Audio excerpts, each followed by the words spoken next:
Summary of Money Master the Game by Tony Robbins. Introduction. What does money mean to you? For some, it's merely a tool, a means to acquire what they desire. For others, it symbolizes power. There are those who, driven by the pursuit of wealth, may sacrifice family, self-worth, or integrity. Some view money as an illusion, represented by zeros and ones on a computer screen, while others consider it an abstract concept, representing freedom, security, choices, or the essence of being alive. Regardless of your personal interpretation, one undeniable truth remains: mastering money is crucial. Fail to do so, and money may become your master. It's a dynamic where you either control money or money controls you.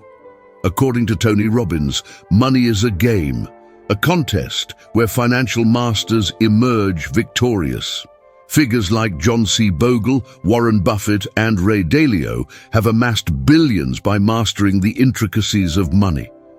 In this book, you'll discover how to attain financial freedom, the point where you have enough money to liberate yourself from lifelong toil. Achieving financial freedom means you no longer fret about your loved ones falling ill, pursuing higher education, or marrying. You'd possess ample resources to meet these needs. While it might sound like a distant dream, it's an achievable reality. Before we dive into the wisdom shared in Money Master the Game, I want to invite you to subscribe to our channel for more free audiobook summaries. By subscribing, you ensure that you never miss out upcoming audiobook summary, and it won't cost you a dime. Now let's embark on this journey together as we explore the strategies employed by financial giants to realize the dream of financial freedom.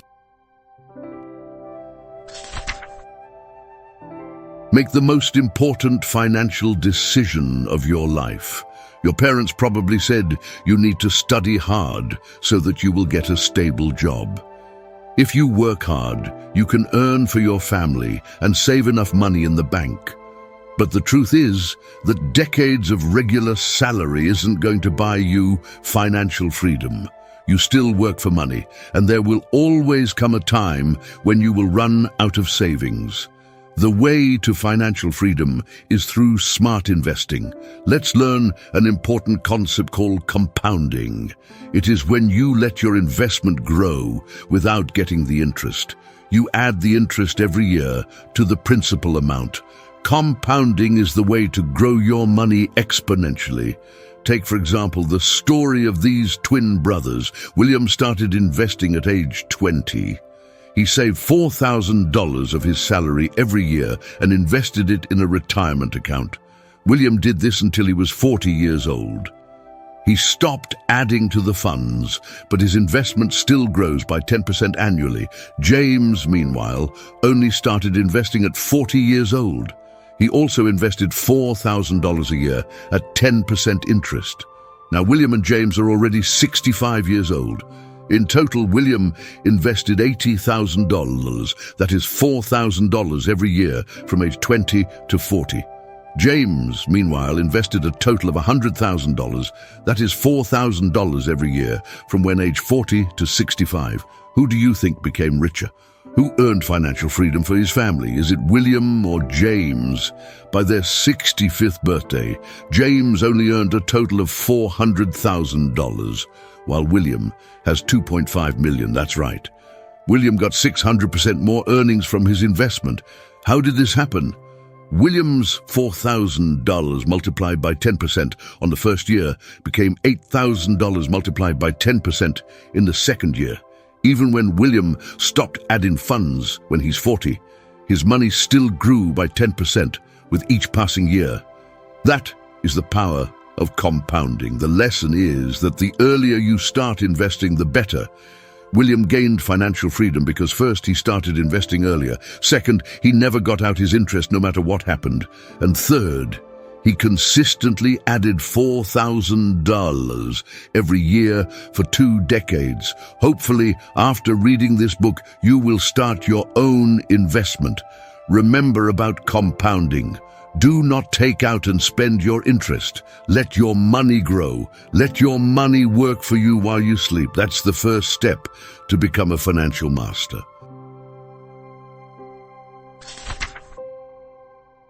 Know the rules before you get in the game. Now you might be asking, how will you start? Where can you invest?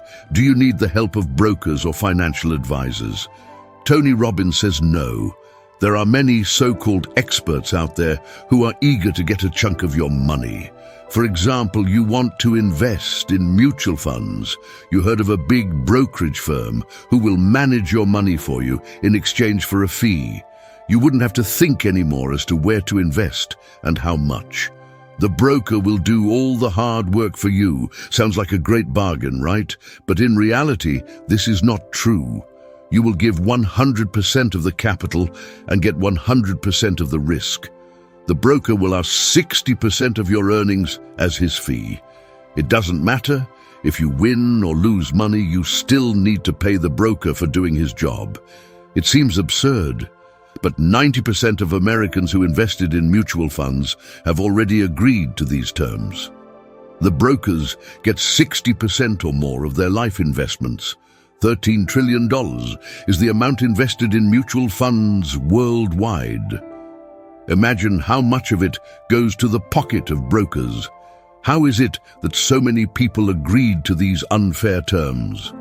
The simple answer is marketing. The financial industry has made all these complicated investment terms and concepts that are difficult to understand for ordinary people.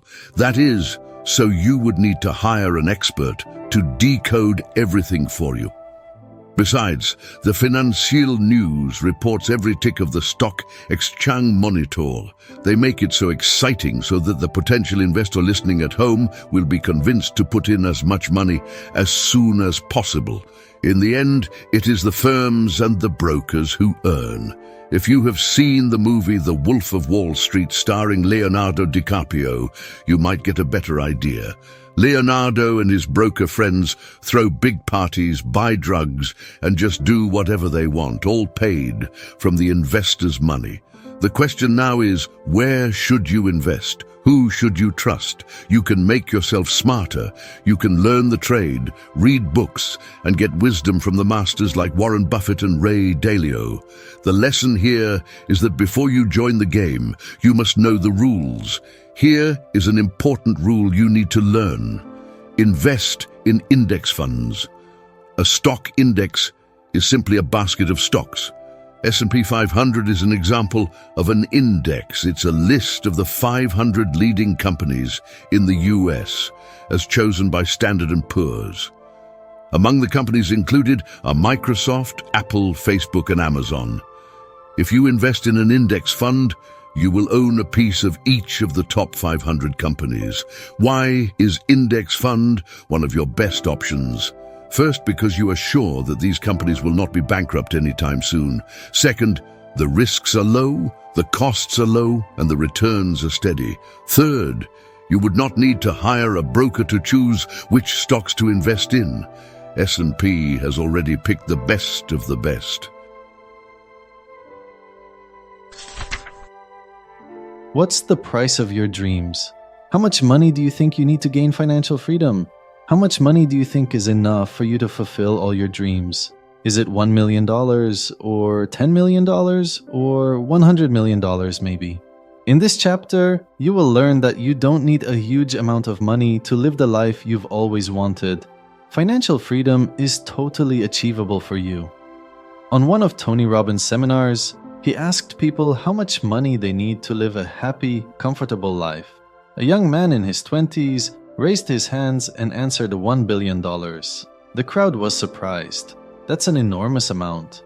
Tony Robbins helped the young man to realize that he doesn't really need that much. What would you buy if you have $1 billion? Tony asked. The young man answered that he would like to buy a brand new private jet. He lives in New York, so maybe he'll fly to LA for some business meetings and go to Bahamas for holidays. The young man estimated that he might fly 12 times a year. Tony Robbins and the young man did some research. A brand new private jet is priced at $65 million. A slightly used jet is priced at $10 million. That is the price of the jet only. The cost of maintenance, fuel, and crew is not yet included. But if the young man chooses to charter a private jet instead of buying one, the cost is just $2,500. He said that they are only 4 in the family, so they're just going to need a medium-sized jet. If the young man would fly an average of 100 hours per year, that would be $250,000 for the chartered jet. If he would like to fly using the premium jet Gulfstream, that would be at $500,000. That is still a very low amount, as compared to buying a brand new Gulfstream G560. Tony Robbins asked again, "What else would you do with your $1 billion? The young man answered that he would buy a private island. Tony himself owns a 500-acre resort in Fiji Islands, but with his busy schedule, he only spends 6 weeks there every year. Tony told the young man that if he wants to fully enjoy his private island, he shouldn't get into the hotel business. That is because he would only be able to relax on the island a few weeks in a year." They Googled again and found out that the young man could buy an island in the Bahamas for as low as $100,000.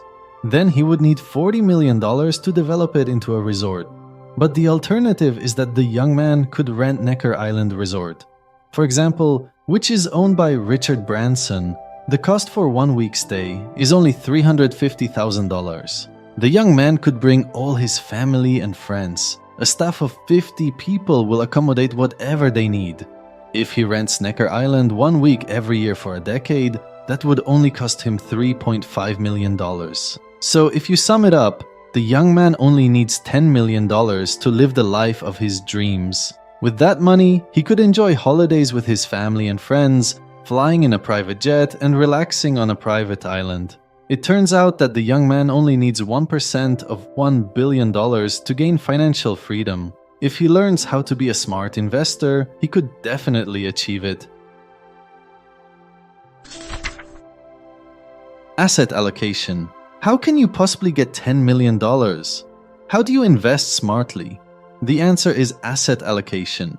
The wisdom behind it is, do not put all your eggs in one basket. You start investing by saving part of your income for compounding. That's how you get in the game. Now, you have got to be in the game for the long run. If you are not careful about where to invest, you can lose all your money. Asset allocation is diversifying your portfolio. It is putting your eggs in different baskets. You divide your money and put it in different types of investments, like, for example, bonds, stocks, real estate, or commodities. Asset allocation is low in risk, low in costs, and good in returns. You may say that you are more comfortable with bonds, or that you are more knowledgeable in stocks, which is why you want to invest purely in bonds or stocks. But remember that all types of investment rise and fall. Even the hottest stocks also have a downtime. That is why if you do asset allocation, you may lose at one part and still gain from the others, as opposed to losing all your money in one blow. Here are some stories you can learn from. Tony Robbins has a friend who invested all his money to Apple stocks. Can you blame him? For a time, Apple is the most successful stock, not only in America, but in the whole world. But then, what comes up will always go down. Tony's friend was shocked when Apple stocks went down by 40% after a few weeks. Since he put in all his money there, he couldn't do anything about it. Tony has another friend who worked as a television executive. She decided to quit her high-paying job, sell her expensive home in LA, and start a restaurant business in Wyoming. She invested her remaining money in junk bonds and high-risk stocks. Tony's friend thought that she would be financially secure for a long time. She was for a while. But then the 2008 economic crisis happened, and she lost all her money. She had to start all over again and find work as a freelancer. Now, can you see how important asset allocation is? It is one rule of the money game. If you don't diversify, you'll die. But if you know how to diversify well, then you will win. Here are examples of 2 investment buckets that you can follow. The first is the security peace of mind bucket.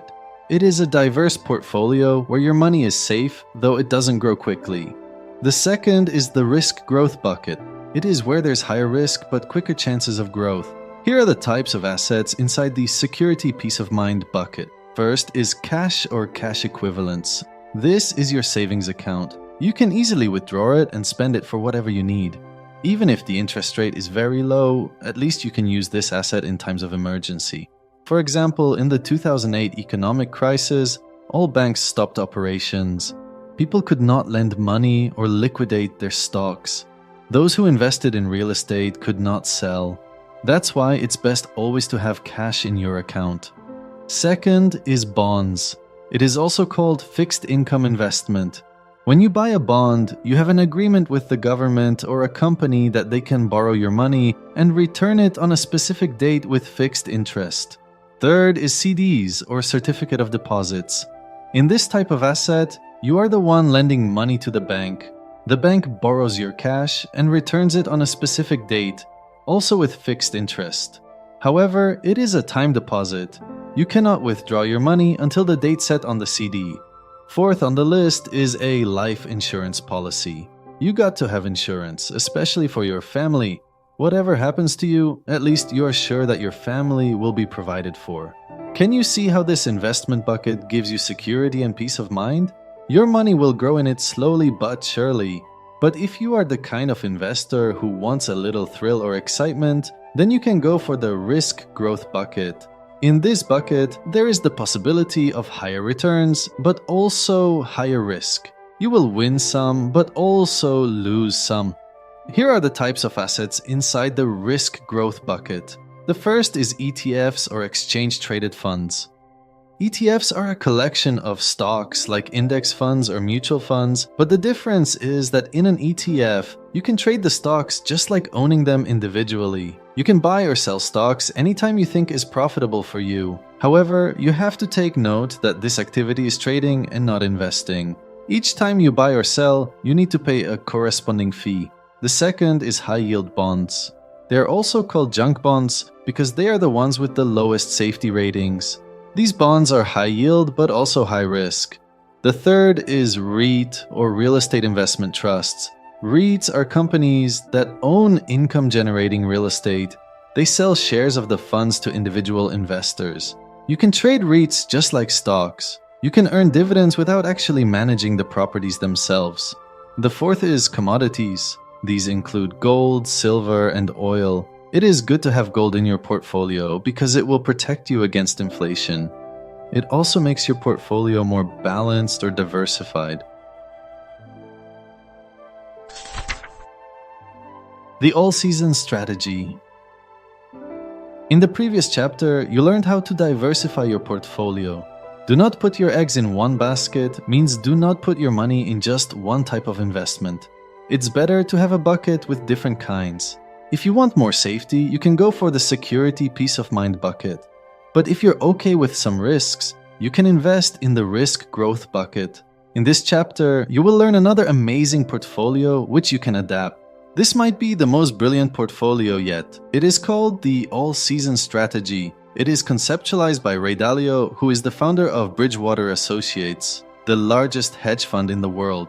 Ray started his career in 1971 as a clerk on the New York Stock Exchange. The American economy was in bad shape during that time. In the 1970s, unemployment was high, and so was the inflation rate. An oil shock happened in 1973, which caused the price of oil to increase from $2.10 to $10.40 per barrel. As a solution, the government implemented an odd-even scheme where the people can only buy gas on either odd days or even days of the month. They had to wait in line at the gas station for hours. There was also political unrest after the Vietnam War and the Watergate scandal. Because of this, President Nixon was forced to resign in 1974. This terrible state of economy and politics had huge impact on the stock market. Stock prices rose and fell in a drastic way. There was rapid change and high instability among the different types of investment. Because of this situation, Ray Dalio became obsessed with understanding the correlation between the state of economy and the stock market prices. He studied the link between the economic machine and the mood of investors. That is how Ray created the all-season strategy. This asset allocation will perform well both in times of economic crisis and prosperity. How do we know if it's truly effective? Experts have already projected it from 1974 to 2013. That is a span of 40 years. If you have started investing with the all-season strategy from 1974 to 2013, you will get these results. First, there are extraordinary returns. Your money would have grown 10% every year from 1974 to 2013. Second, there is extraordinary safety. Within those 40 years, you would have lost only 4 times, that's right? Just 4 times. The average loss is only 1.47%. It means that 85% of the time, your investment did grow. Third, there is extraordinary low instability. The worst loss you would have is only 3.93%. That is during the 2008 economic crisis. While the financial world was crumbling, you only lose 3.93% of your investment. How amazing is that? So, what is this all-season strategy and how can we do it? You may have heard from people that it's best to divide your investment to 50% bonds and 50% stocks. In that way, you would minimize the risk. But is this accurate? Ray Dalio says no. The truth is that stocks are 3 times riskier than bonds. If you divide your money 50-50, you increase the risk of stocks, and the effect will be like you invested 95% in stocks. Do not listen to this financial myth. Here is the all-season strategy. It's simple but proven and tested. First, put in 30% of your money in stocks, like for example in the S&P 500 index fund.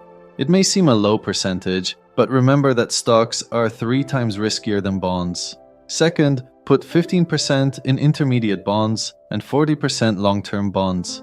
Intermediate bonds are also treasury bonds with 7 to 10 year maturity.